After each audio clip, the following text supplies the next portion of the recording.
गुजारिश है कि जो लोग खड़े हैं अपनी जिम्मेदारी कमेटी वाले खुद समझें। अगर इसके बाद कोई ऐलान करने के लिए माइक पे नहीं आएगा, तकरीर रोकनी नहीं चाहिए। मैं कमेटी वालों से गुजारिश कर रहा हूं कि आप लोगों को अगर तजर्बा नहीं है, आलिम बैठे उलमा बैठे हैं, इनसे राब्ता करें, तकरीर को कतई मत रोकें। चाहे कोई नातखानी हो रही हो, चाहे तकरीर स्पीच दिया जा रहा है, बार बार ऐलान मत करवाइए। आप लोग खुद अपनी जिम्मेदारी को समझ के लोगों को बैठाने का काम कीजिए।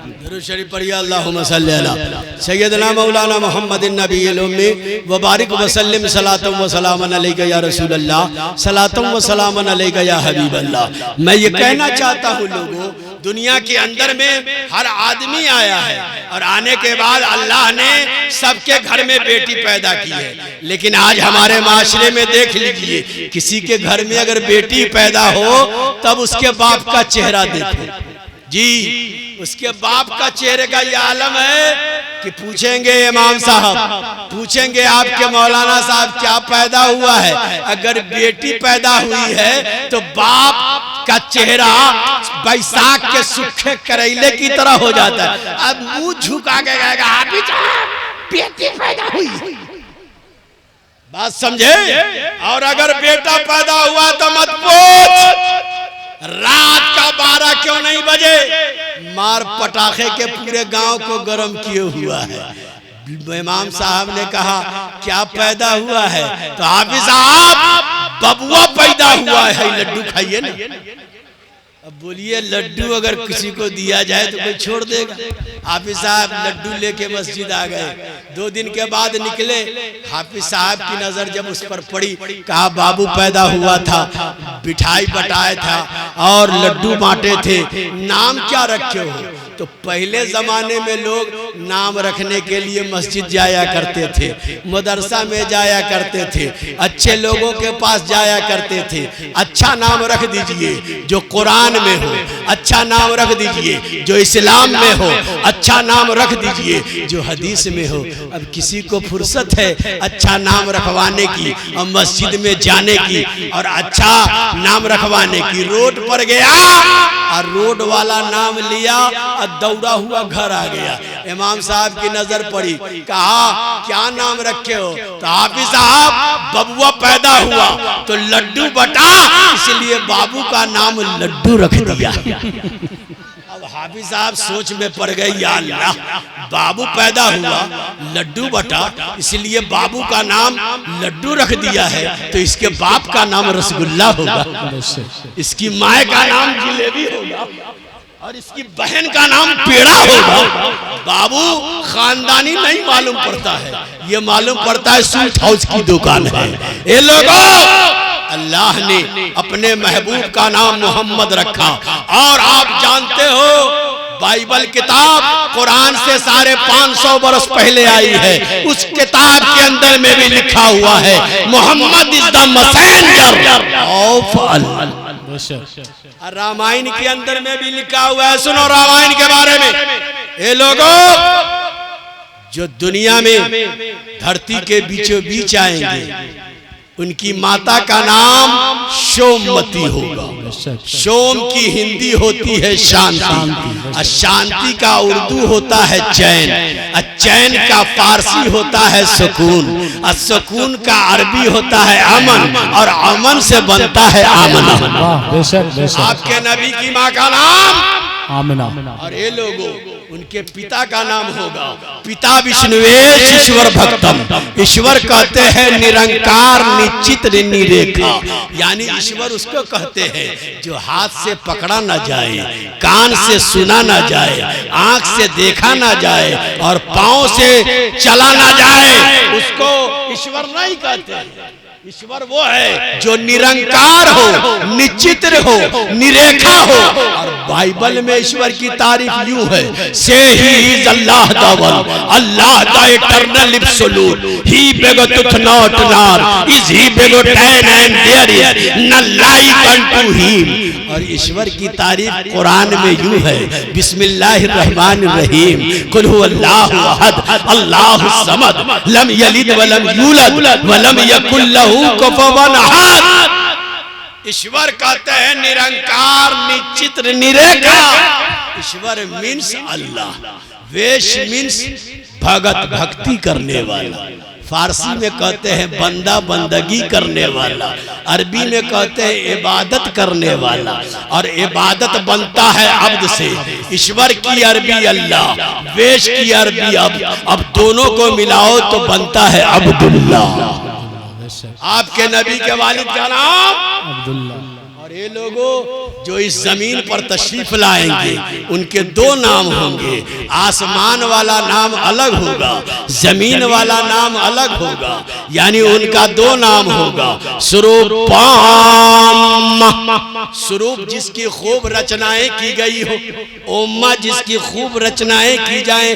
अब इसका डायरेक्ट अरबी बनाओ तो स्वरूप की अरबी अहमद, उम्मा की अरबी मोहम्मद, क्लियर हो गया। अर्श पे चमकेंगे अहमद बनकर, जमीन पे उतरेंगे मोहम्मद बनकर। यही बोले सिदरा वाले, चमने जहां के थाले, सभी हमने छान डाले तेरे पाए का न पाए। सुभान अल्लाह। जवाब इसीलिए तो लिखा है रामायण के अंदर में, गणेश यम शिव शबनम, पर्वतम शिव शबनम, गंगा जल शिवनानम, पंडितम गौनानम शिवा। क्या वो गणेश की तरह होंगे? क्या वो गणेश की तरह होंगे? तो ये मंत्र उसका खंडन कर रहा है, यानी ये मंत्र उसको मना कर रहा है। कहाँ हाथी, कहाँ उनका जलवा। हमने कहा क्या वो पहाड़ की तरह होंगे? कहा कहाँ पहाड़ और कहाँ मदीने के ताजदार।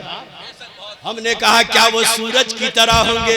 कहा कहाँ सूरज और कहाँ उस नबी की सूरत। हमने कहा क्या वो चंद्रमा की तरह होंगे? कहा कहाँ चंद्रमा और कहाँ उनका जलवा। अरे दूर ना जाओ, बरेली जाओ और आला हजरत से पूछो कि वो मोहम्मद क्या है। आला हजरत फरमाते हैं, शेर सुनिए, रहमत हक झूमती जब लब हिलाते महल में। सुभान अल्लाह। रहमत हक झूमती जब लब हिलाते महल में, कुदसिया होता समा जब मुस्कुराते महल में। उनके सोने पर भी जलवे जाग जाते महल में। चांद झुक जाता जिधर उंगली उठाते महल में। क्या ही चलता था इशारों पर खिलौना नूर का। अल्लाह अल्लाह या रसूल जिंदाबाद। ये चांद उस महबूब के जैसा क्या होगा? ये चांद वही है कि जब वो रसूल झूले में थे, बोलो सुभान अल्लाह, तो उनकी उंगली के इशारे से आकाश का चंद्रमा घूम रहा था। दूध पिलाने वाली और झूला झूलाने वाली दाई ने देखा, ऊपर देखी तो ऊपर घूम गई और नीचे देखी तो नीचे घूम गई। जब तक नबी बोलने वाले न हुए उस दाई का दिमाग घूमता रहा कि उंगली घूमती रही कि चांद। सुभान अल्लाह।